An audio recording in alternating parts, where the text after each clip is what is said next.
you our first speaker this morning. This is Logan Vandermark. He is the Precision Livestock Technology Specialist for SDSU out of Rapid City. He has his master's in virtual fencing and grazing systems from SDSU, and he's been in this current role for the last 3 years, and he mainly works on GPS ear tags and virtual fencing. So we're very excited to have him here because of all of the buzz about virtual fencing. And most recently, we just found out today, he is engaged to our dear friend Hannah, so we're so excited about that. Congratulations. You guys can give him lots of advice on marriage later. There you go. All right, without further ado, let's welcome Logan.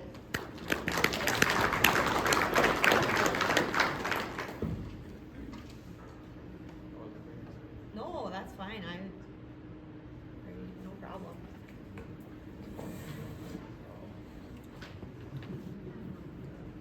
Okay. All right. Can everybody hear me good? All right.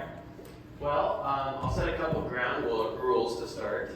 One, I did not grow up in South Dakota, so make all the NDSU is better than SDSU jokes you want. I'm not too invested in SDSU from the family heritage side, so that's all right. The second is I am recovering from kidney stone surgery last Monday, so if I stop to drink water, it is doctor's orders, all right? So feel free to come up with questions, and I'll be happy to answer those afterwards. So once again, thanks to the McKenzie County Conservation District for letting me be up here. So I'm based out of Rapid City. We're on the regional model instead of the county model. So my options were Rapid City, Pierre, or Brookings, and Rapid City is the furthest from the oversight of the Bostons. So it's pretty nice from that perspective. So I've been doing this role for, like Nikki said, 3 years. Before that, I did 2 more years of master's. So I've been dabbling with this for about 5 years, and I consider it come a far way from 5 years ago.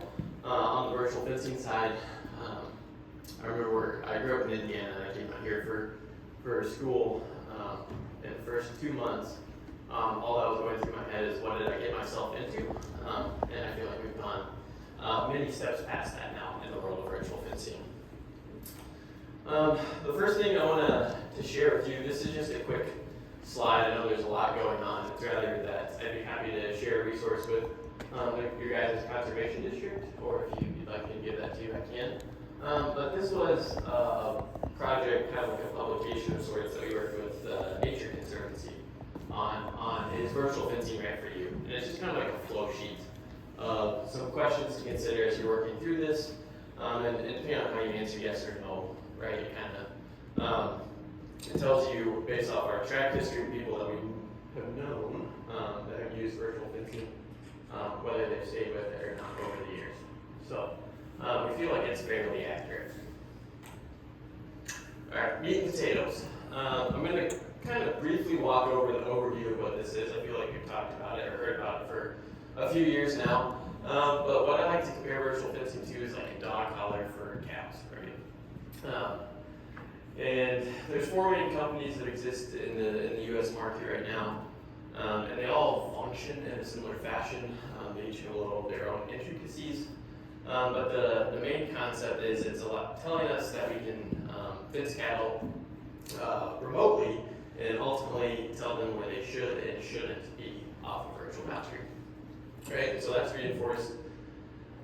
Most of them 2 ways, one of them 3 ways, which I'll talk about here in a bit. But as they approach that boundary, they get a sound, right? That'll tell them, hey, you need to start turning around. And if they don't turn around, they get a little zap. Folks usually ask how strong that is. I'd say it's kind of a weak electric fence, to be honest with you. I zapped myself on horseback gathering collars, and 30 seconds later zapped myself again because I forgot. So maybe I'm just as good as a yearling at paying attention, but definitely no animal welfare concerns. But ultimately, the big benefit for us is we're getting to manage individual animals, which is great, and then we're getting to see where cattle are in real time. I think that's something that we kind of forget about with the virtual fencing. Is just being able to see if we're on a summer grazing allotment a couple hours away from home, just being able to see if they're in the pasture has its own value as well. I'm not going to bore you with research stuff, but I just want to highlight a couple things. And the first of which is this stress piece, and stress when it comes to performance as well. So we ultimately found through 4 or 5 research projects that there's no stress response on the livestock using virtual fence.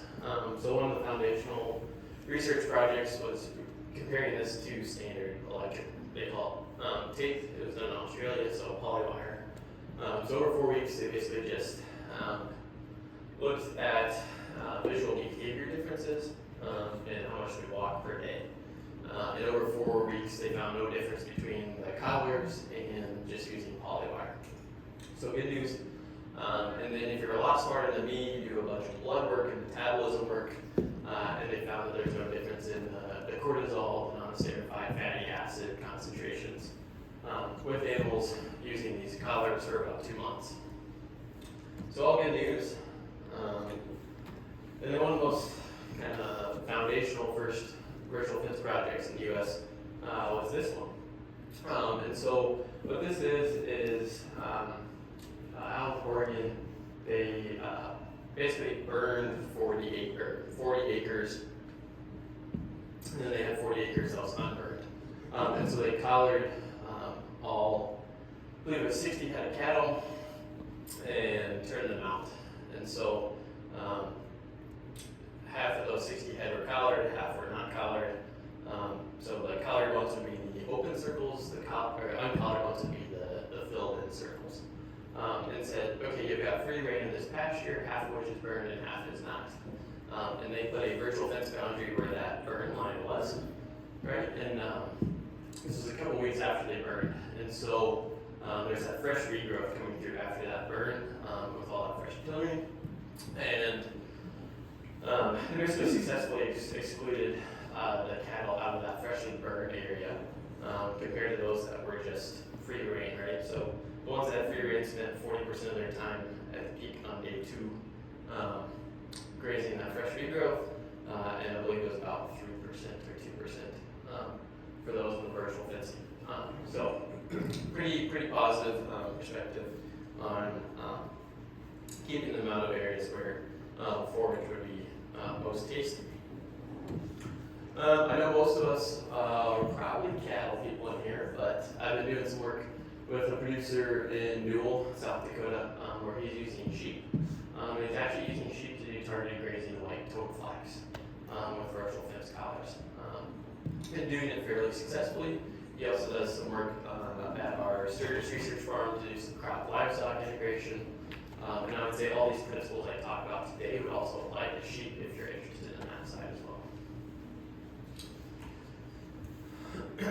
Okay, so for communication on how these virtual fence towers work, there's 3 main ways that technology kind of communicates in the kind of open range country.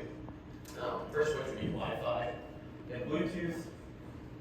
Next would be cellular, and then what's called LoRa, which is long range wide area network. Don't get too caught up in the names. But first of which, the way these collars work is that blue circle, that LoRa. And what's great about that is it works over super vast landscapes because they use, basically they compress the data, and so you're just sending small packets of data instead of a large amount of data, right? And then the second way they communicate is just straight to cell, right? Just like your cell phone in that capacity. The reason they don't use Wi-Fi and Bluetooth, 1, we're not going to be putting up Wi-Fi routers out in pastures, and 2, the range of how far that works is pretty limited, right? So a good way to think about this is if you got your phone connected to your pickup playing music, you walk 20 feet away, it starts cutting in and out, right? So imagine doing that over a 5,000 acre pasture, it's not going to work super well. So the first option that these collars communicate with is cellular, and that's just like I said, just like a cell phone. What's great about this is we don't necessarily need 4G, LTE, fancy 5G coverage. You basically just need enough bandwidth to send a text message, and these collars would work. The caveat to that, though, is a lot of these run off of AT&T and Verizon, so I'm going to pick on Verizon today. Here's the map of North Dakota. Apparently they've got coverage pretty much everywhere. It's a lot easier for me when I do this in South Dakota because I know the pockets where there isn't. And it's funny when I do a presentation there where there's not cell phone coverage. But the caveat to that is, right, that they would actually send you a collar and test if that collar would work for the cell phone version at your place. Even though the map says it is, they also are super trustworthy of how accurate that map is. So if you went that cellular route, the way they work is on the right is basically just a quick screenshot of our software that we've used in the past. So you make a management change from the software, it would go to the cell phone tower, straight to the collar, and then to get that GPS interval every 5 or 15 minutes, however you have that set, is just the reverse order, right? So pretty straightforward. If you go with the second option, that LoRa, basically what we have to install is what they call a base station. And that's a picture of one there in the middle. And that's the only thing that needs coverage or connection to the cell phone tower, right? And so it's pretty massive. I like to call them chicken coops.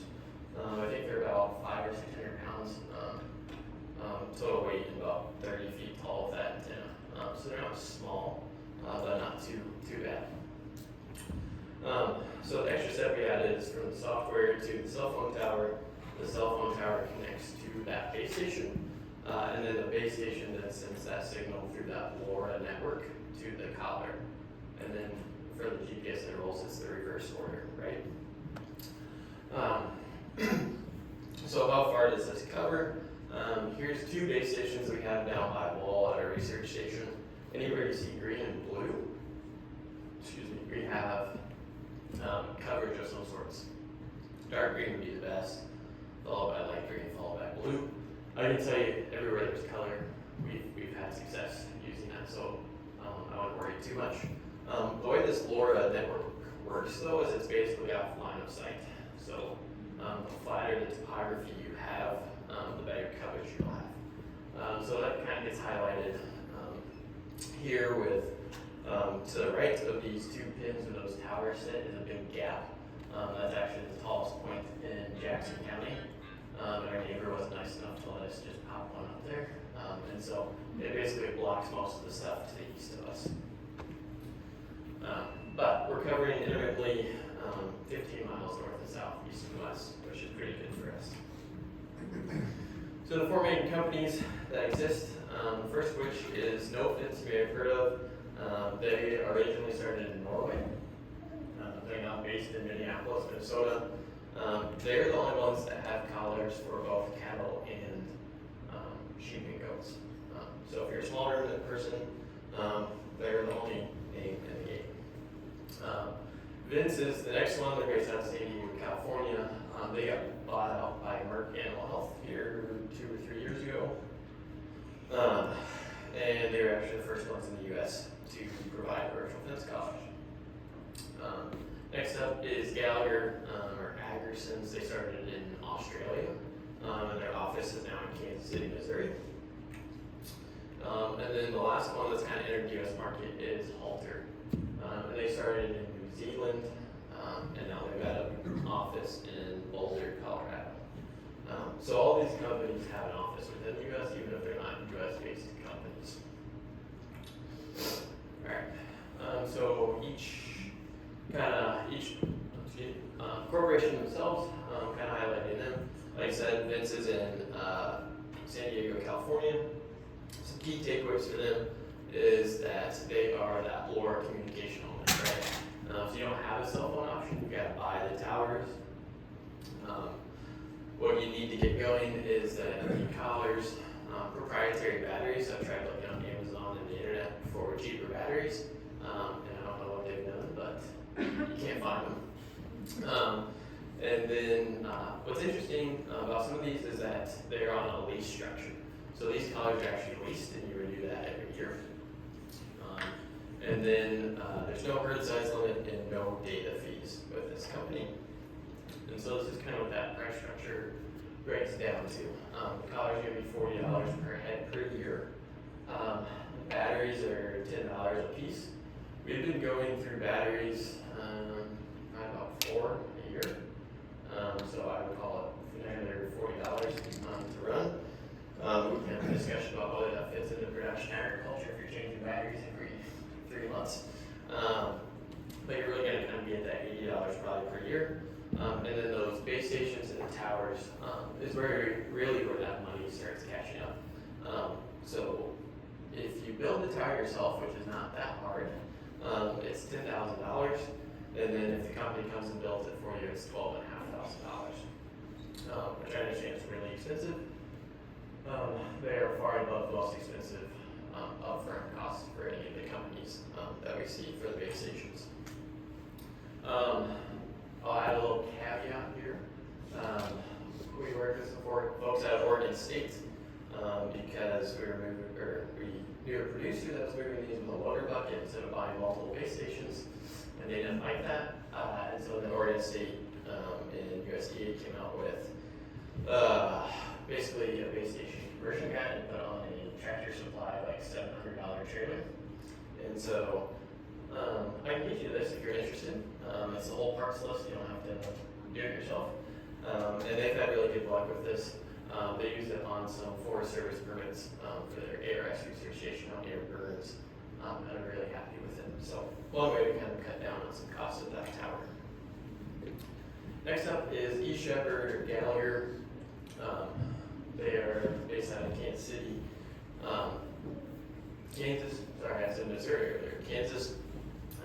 The key takeaways for them is that they've got 2 different options. So you can do the base station option, or you can do them direct to cell phone, which is kind of nice. So if you got that coverage, you cut down on that initial cost of buying base stations. The collars are purchased, so you own them outright. They have a 5-year warranty. There's no herd size limit, and their data fees kind of vary. And I'll walk through why. So about a year ago, these collars were $240 a piece. They're now $256 because of tariffs. They're adding a $16 fee on top of that for the foreseeable future. If you go to the base station, the lower routes, those are $6,000 a piece. And then the data changes on price depending on which way you go, right? And so if you have a base station, it's $18 per year. That says per head, that's not per year, sorry. $18 per head per year. And then if you don't have a base station, it is $24 per head per year, right? So there's a $6 difference. Basically how it works out, right, is if you have 100 head, it's going to take you 6 years to make up that price difference in data fee. Just off the rip if you're not paying for the data with the base station. So it takes quite a while, and it's significantly cheaper if you can get away from the base station perspective. Halter, like I said, they're in Boulder, Colorado. They're LoRa communication only. Something unique about them is they're actually creating their base stations to run off of Starlink. So even if you don't have cell phone coverage out in your pastures, you can hook up your Starlink at no additional cost to these towers and have coverage that way. They're leased, and so what you end up with this is a collar, a base station, and the software, and they don't have a herd size limit either. I will be honest, they're maybe the least transparent about trying to get the cost structure. So this is the best of my understanding is that it's $72 per head per year if you order more than 50 collars. If you have less than 50 collars, it would be $77 per head per year. They are completely solar, so there's no battery cost with them, and their base stations are $4,500 a piece. Something to note as we're looking at these base stations is they're not all created equally. Some of them have better coverage than others. And so while Halter is cheaper, you're probably going on coverage 2 for 1 compared to like Vince, for example, right, on coverage space off these towers. So just something to think about. All right, last up is the No Fence folks. Like I said, they're based out of Minneapolis now. They're cellular communication only, right? So there's no base station option. What you have is a collar, batteries, and the software, and some chargers, and all that. And these collars are purchased. These collars are far and above the most expensive out of everyone, and they actually cap your herd at 200. So if you're going to collar more than 200 head, you don't really have a way to support you, to be honest. They have more interest in smaller producers and what they call kind of like hobby farmers. They work with some folks in Minnesota that have goats that graze the University of Minnesota's campus, and so they're kind of more interested in that smaller agricultural production space.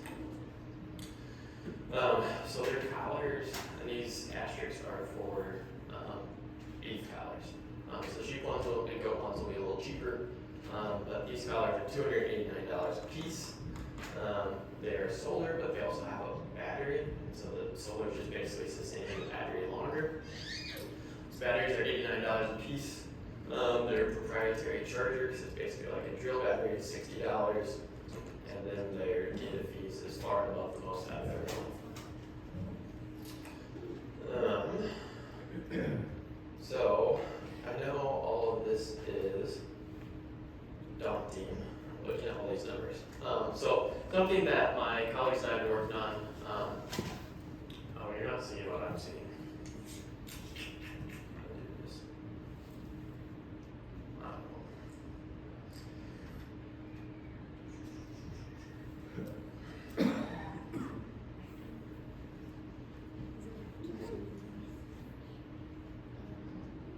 I'll take any questions while I try to figure out technology.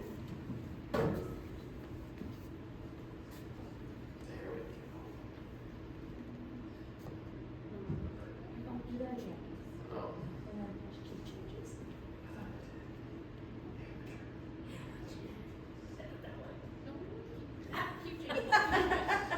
I see the blue. I think that's what I want. Cool. All right. Thank you. So I know it's kind of daunting. So what we were working on right now is you'll have this wall you're required if you're a big NDSU fan. But we're gonna put this up on the extension webpage, and it's basically a cost calculator. And the idea is that we have the ability for you, if you're just interested in virtual fencing, enter how many head that you would want to collar for your operation, how many acres. We're not saving that, so we don't want to know really how many acres you have. Rather, it's basically an equation. So every 1,500 acres, we add a virtual fence tower to that equation to get this kind of cost estimate for you.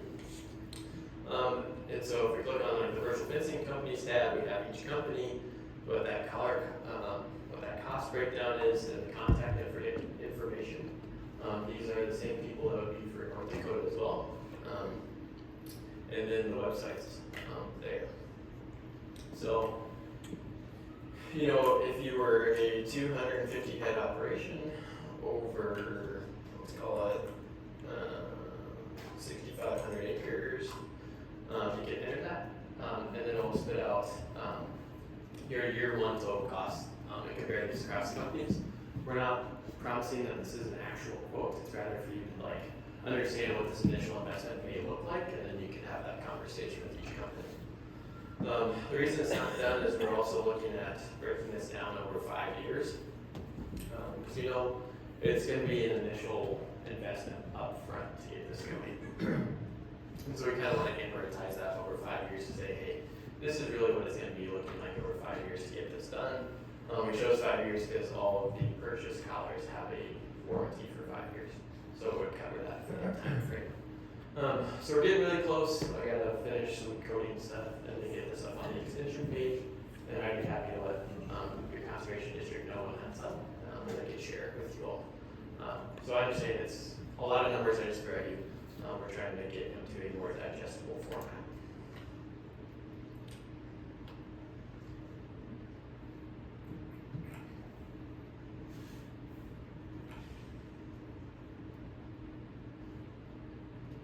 Okay, so looking at what we've done out at the SCSU research station with some of this, so we've done a long-term grazing trial for about 2 years now.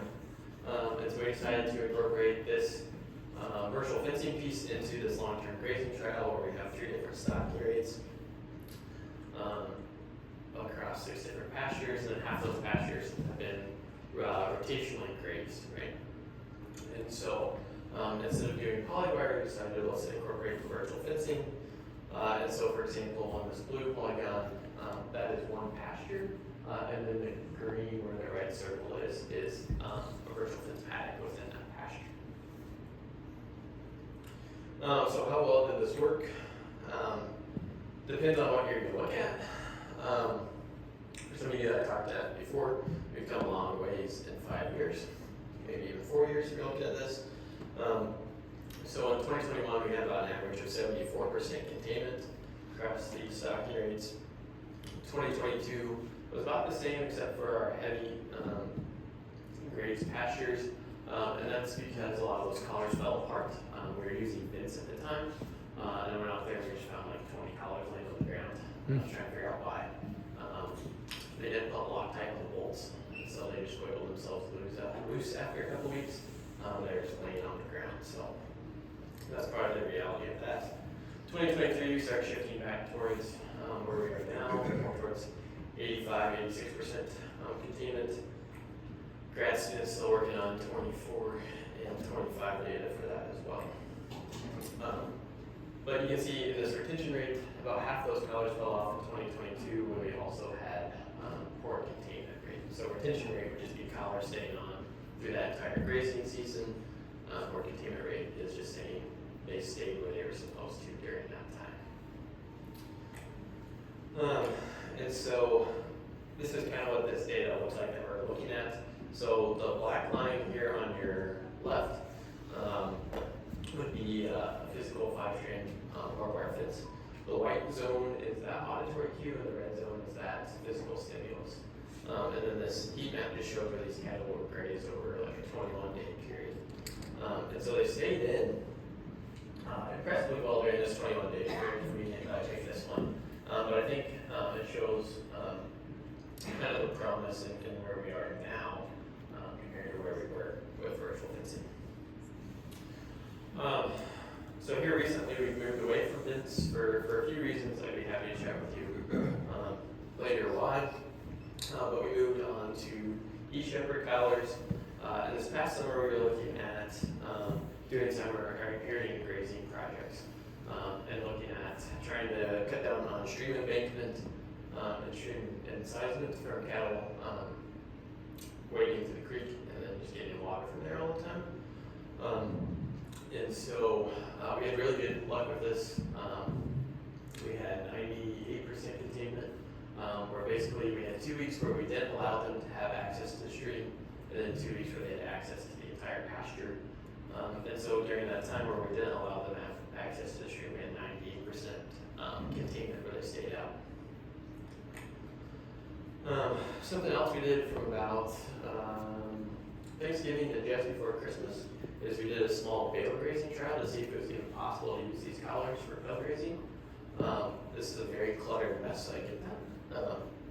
But I want to point out a few key things. In the top left corner is a blue dot. That blue dot was our water. And then there is these orange dots. Those orange dots are roughly where our bales are placed within the pasture. And so basically we just opened up one bale a day for these 42 heifers and then moved them through basically a 28-day bale grazing trial. And you can see it's not perfect. I'm not trying to hide that this is perfect. Partly this is our fault, and I'll show some slides later why. But I would argue that we could use this for bale grazing, which is promising to us.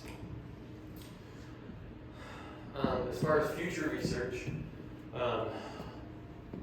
have a truly just extension appointment. And so some of this research I realize is not always applicable to producers. I understand that. So we try to make this as applicable as possible. So I approached another person that's got an extension appointment. And we were curious, how do we fit virtual fencing, right? We paid for this 365 days a year, so how can we use it for 365 days to reduce that basically daily use costs of virtual fencing? And so we're kind of looking at what we could do for equip contracts, for example, and how we do time set with equip contracts pretty close to 365 days a year. And so our thought is at each season of the year, we could do some different objective that ties in with a CSP or an equip contract. Right? So in the spring, we're kind of thinking about looking to some targeted grazing down by us on the Missouri River Valley Basin. They like to use burning to get rid of noxious things, and so what if we did targeted grazing with livestock instead, and make our neighbors not have a heart attack every time we try to light up the field? Well, we could go after some of this. We got some pastures that are smooth growth dominated, crested wheat, grass dominated. So maybe we could go back towards those and start shifting some plant communities to being a little more heterogeneous and have some more things in there than just 2 or 3 species. In the summer, we could go back and do this riparian grazing. Here's a picture. The table up here is probably what I've seen. But this is a picture at our research station where we were allowing them to have access to the stream, right? So we can see those deep cuts where the cattle were just going in to cross or grab water. And so that's what we're trying to limit them doing throughout that entire summer. So our thought is tying this in where we just limit access to the stream to protect that soil structure. And then limit degradation, right? And so I didn't want to take the time to draw a perfectly straight line. You can see that in the dotted pink line. But basically, we just allow them to have access only certain times of the year, cut back on that embankment issue that we have. Going into the fall, we're planning on doing some cover crop grazing.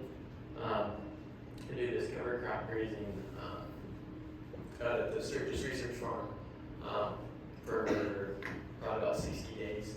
And then we bring those cows back home to the research station where we do a true bale grazing kind of full scale track, right? We do 28 days.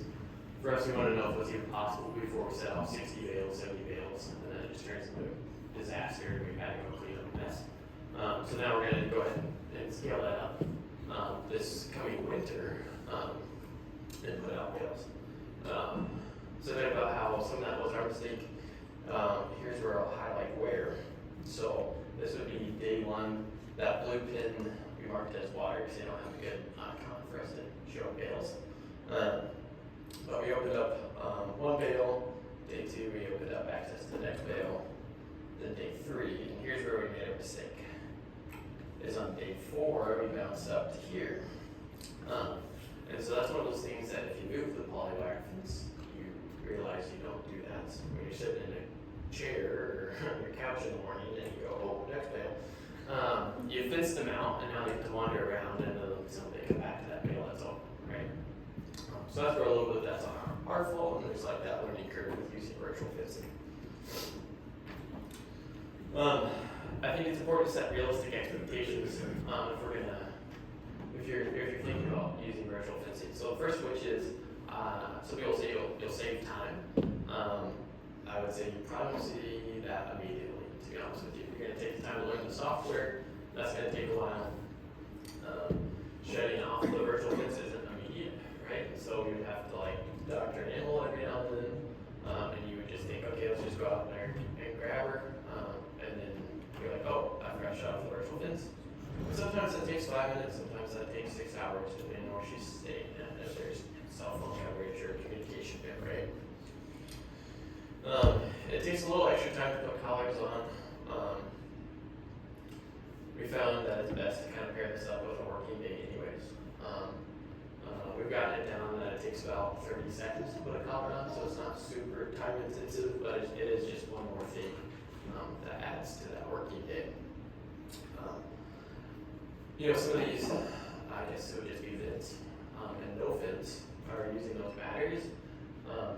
They're not getting 12 months or even 9 months out of those batteries, which I would argue is really challenging. So if you're going to go that route, you're going to have to add or think about adding days of working cattle to just put new batteries in, which I think is a pretty limiting factor into production agriculture, to put it nicely.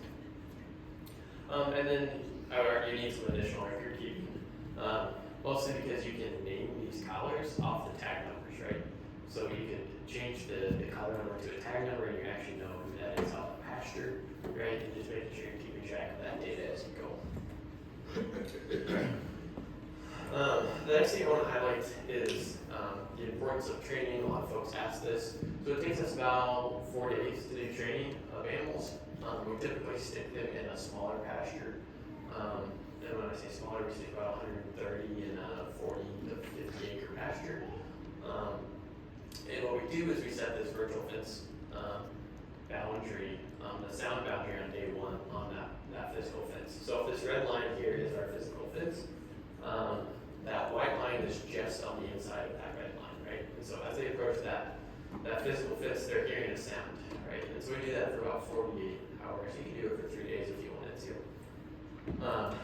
And then on hour 48 or hour 72, depending on what you're doing, you bounce that in again, and that darker shade that's there is now that shock cue. So now, if they keep continuing to go past that sound, they get a shock, and that shock is then associated with the physical fence. So, what we're looking for there eventually is a 90% to 10% ratio. So 90% of the time, these collars are just giving off a sound cue, and then 10% is that shock, right? Ideally, it would be 95, 5, 100, and 0, right? But they say animals are trained from the industry side when 90% of those cues are sound only, right? And we're finding ours to be about 94% sound most of the time. So I guess the big thing is don't get the horse in front of the cart. If you got cross fencing, you can keep it for a while you train those animals. And don't just rip it out because it is nice to have some smaller pastures for that. Something I'll add is that this past fall, we've been working on basically training all of our first year heifers this last year to the virtual fence collars. And so we'll take them off from basically when you get done with gale grazing around Christmas until they calve out in the spring. And then when we turn them out, we're going to put the collars back on. But when we did that last year, we didn't have to train those heifers to the collars. Yeah, sorry about that. So we didn't have to train those heifers the second time, which is nice. So what we're finding is that's kind of a retained behavior, is we're not having to do basically 4 days of training every year, which is super nice. Where we found it doesn't work so far is some of these companies will have a movement function, and so this fence will move over a period of time automatically. And so we thought, okay, this will be great. We can gather our heifers for a timed breeding project and move them into a pasture that's closer, so we're not mucking about 300 acres. That doesn't really work if you move cattle. You wouldn't be surprised, right? Is that the straight line is basically forcing them to walk up and down hills. And so it just doesn't really work with the topography, right? It doesn't understand how that works. So other places where we found it works is a couple years ago we had a nasty winter storm, and we were able to keep the cattle from crawling fences, right? The snow drifts were going over the fences. We were able to back fence them over a series of days back to where the research station was, and drop some bales where we could actually get out there with a tractor. So that was a nice little added feature we found. We've been able to keep them out of our dams. So if you got high sulfate dams or dams you just want them to stay out of, we've been able to do that pretty effectively.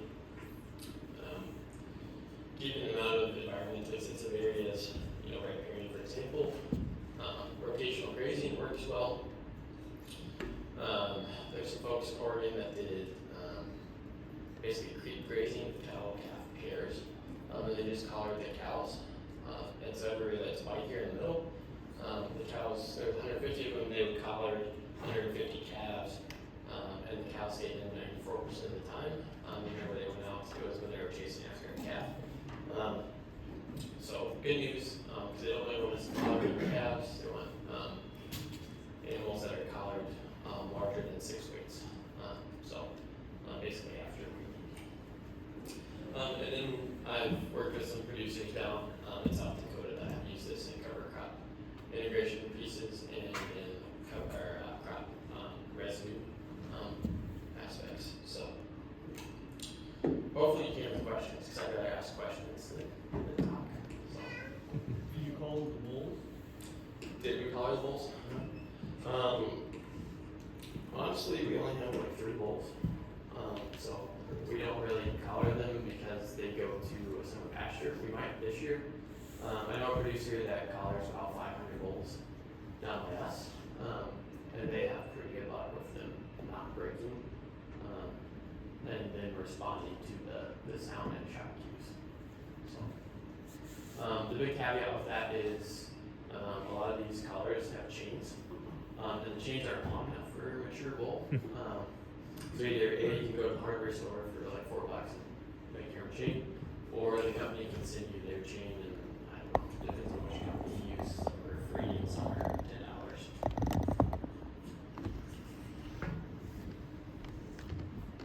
Can you fence a preparing area out in the middle of a pasture? Like, Oh, yeah. The top of the hill, you want grass to grow better, or Yeah.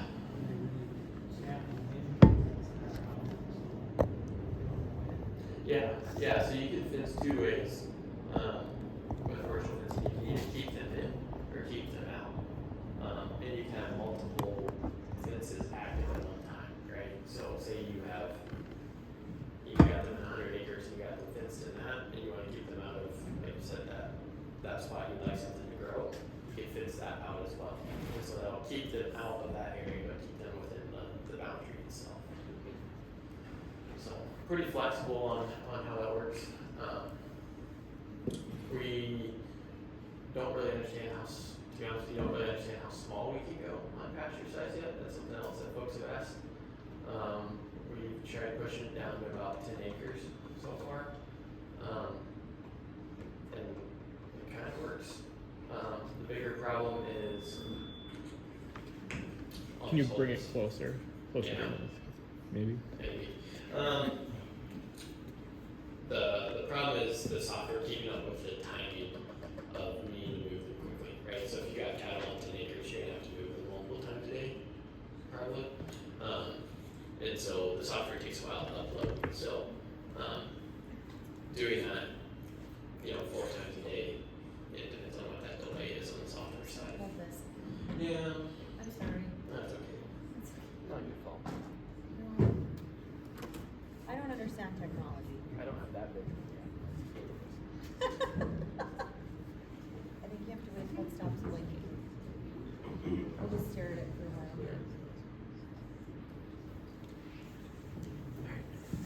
Any other questions? Yeah. If you have a water tank in the middle of the pasture and you wanna run your fence, like split the pasture in half, how far away from that water tank you need to stay so they don't get the beep and don't get freaked out about going into the water? Yeah, so we found, kind of depends on how docile your cattle are. I always say to err on the side of caution and give them a little more space than you think. For us, we keep most of our water about 120, 130 feet from the boundary, just to make sure that if they wrap around on the other side, they've got, tire tank, right? They can go all the way around. So basically just give them enough room that, they can kind of turn around and wander and gather up a little bit. But yeah, you don't have to offset that super far. I would just make sure you've got room for a couple of cows to back up on the other side. Yeah. So, with the halter collar, you said that one runs on solar. Yep. How is the solar working out in like periods of time when you have weather come through and you don't have as much sunlight on it, or when the mud gets on the Yeah. solar? Yeah, so Gallagher, Halter, and No Fits are all solar. So we have Gallagher. I'll get to your Halter question here in a second. So we've got Gallagher. We haven't had any issues with them in terms of that. We've gone through a winter season with them. And you notice it'll show you the battery percentage.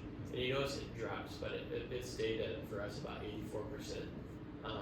And then as we're starting to get a little more hours back in sunlight, it's starting to creep back up a little bit. So I think we're back up to about 87, 88 right now. So I know for them, it's not a big concern. And then on the halter side, I know a couple producers that have it, and they haven't said anything, and I know they're using it right now.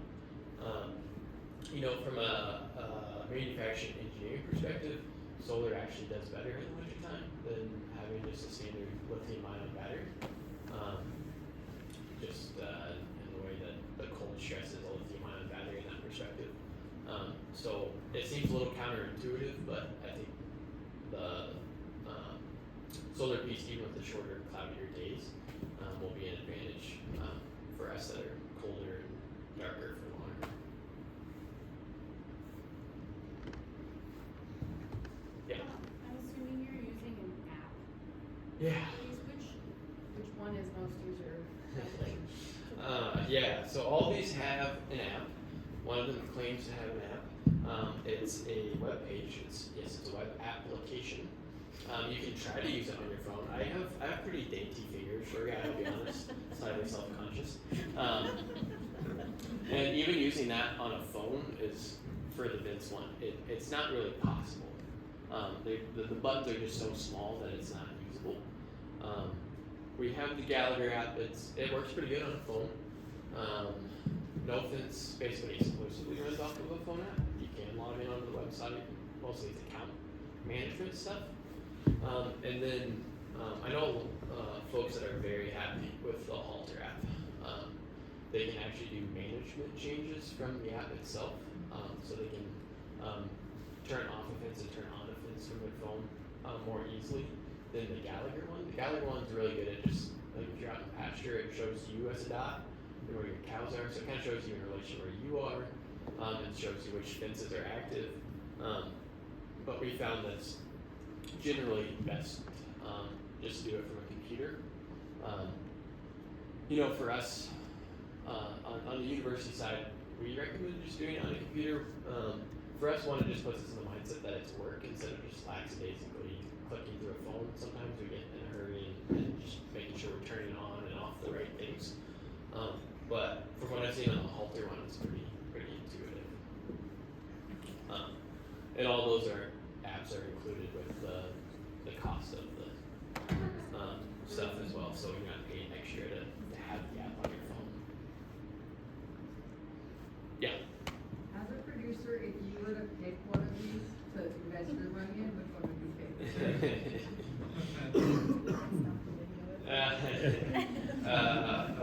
Maybe I'll have a career as a politician, so give you your answer this way. I feel as though Vince is falling behind compared to the rest of the industry. They're promising a new collar for about 2 years now, and now it's being promised in 2027. And we're still running on batteries. The collars, we're missing data. Like, that's kind of why we moved away from them. We were missing pieces of data. Our towers weren't working for 2 weeks, and no one told us. So that was concerning to us. And so that's kind of why we moved on. I think collars that have solar capabilities exclusively are the direction to go. Just that we're not changing batteries. It's one more thing that we have to worry about and pay for and things like that. And so then it kind of comes down to, would you rather own the collar, in my mind, or would you rather lease the collar, right? If you own the collar, it's at least yours. If you lease the collar, it's less upfront cost. So that's something else to think about. So I know Halter is making a pretty big splash. I was just down at NCBA and they had quite the trade show booth. So I think they're thinking they're going to stick around for a while. And East Shepherd's owned by Gallagher, right? And so I think they're planning on keeping that for a while too. So that's something else to think about: is, are these companies going to sell out, or are they going to stay here for 20 years or whatever? I'd be happy to chat with you more after the microphone's not in my hands. So are you always gonna have a physical perimeter fence? Yeah, that's something I always forget to say. It is strongly encouraged to have a perimeter fence, and all these companies will tell you to keep a perimeter fence. One, I don't think they don't want to go into this litigation of state by state fencing laws.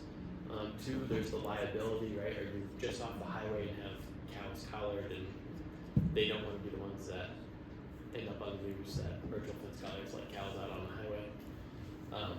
So yeah, it's more for me. It's a technology to look at more intensive management scenarios, right? Rotational grazing. Maybe even if you got like a less than ideal fence on your crop fields, and you want to supplement that fence with a virtual fence, I would say that's fair. But yeah, I don't think we need to rip out all of our exterior fences. So. Yeah. Do you think Halter's gonna have a better retention rate, not having all that hanging off the bottom without the chain? Not having anything hanging down? You're making me really wish I was smarter and brought these collars. So Halters works with a plastic buckle. We used Vince when they had plastic buckles. Plastic buckles broke. I'm not saying they're manufactured by the same person or what the case may be. We haven't had any collars fall off on the Vince ones yet. So we're happy with the rotation on that.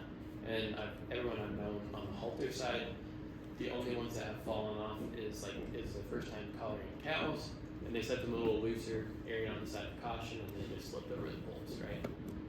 But nothing has broken and fallen off from that perspective. So holding them all, is one of them heavier or lighter, or? Halter's lighter for sure. Honestly, my only thing I'm wondering about halter is that sits on top of their neck across like a bridge, right? And the solar panels kind of sit on the side of the neck. When we were using Vince, the collars originally sat on the side of the neck. Every time they came into a working shoot, those collars would break. Because they would rock back and forth and snap that plastic buckle. So my concern, and no one said anything yet, so I'm happy, is that they catch those, so the solar panels, right, the important part in that head catch and rock that back and forth and break it. I don't know for sure. So. Do these collars, any of them collect more than just any other data than just movement? Yeah, so some of them have accelerometers in them, and so an accelerometer is, yeah, okay. So what I'm predicting is some of them are going to start going to like animal health prediction models, and that'll be part of the virtual fencing piece, right? And so they'll look at, are they decreasing their grazing time per day? Because I know they've been chatting with us about how some of these companies have, how we do those calculations. And I think that will become a thing within them. In the virtual fencing software, right? It's saying like, oh, this animal's walked, 10% less than it has on a daily basis for the last week. Maybe he's got a limb foot or hoof rot or something, right? So that's what I anticipate is they're collecting some of that in the background. That really, unless you process it and put it into a model, doesn't mean anything. But for the most part, it's just GPS intervals every 5 or 15 or 30 minutes, depending on how you have that set. So, as far as data sharing, that's been a question. Halter and Gallagher have pretty much all but said they have no interest in sharing data with anyone else. Like your data is yours. It's been a while since I've talked to the Vince folks about it, and I haven't talked to them since their acquisition by Merck 3 years ago. So maybe that's changed, but they didn't really have interest in it either. So they're not interested in selling your data, your collars, data for anything like that. So yeah, maybe not yet. So Does it have an alert if your cow hasn't moved? I was told that it has an alert if yeah, your cow hasn't moved. yeah. So each of them has their own interval. And they're like kind of staged on priority. So like usually most of it's like 6 hours, your collar has moved, it's into an alert. And then like 24 hours goes by and it's like, hey dummy, go, we told you go look. Most of the time, if that's the case, the collar's died or it's slipped off. We have yet to find one where something tragic's happened. But it is nice, right? Like, from that perspective, just to make sure that animals are doing well. Okay, I know we have more questions, but we're gonna go eat lunch now. And then he's gonna be part of our panel later, so write your questions down and we can ask him, after lunch. But thank you, that was so informative. We really appreciate you. Let's say thank you to Logan here.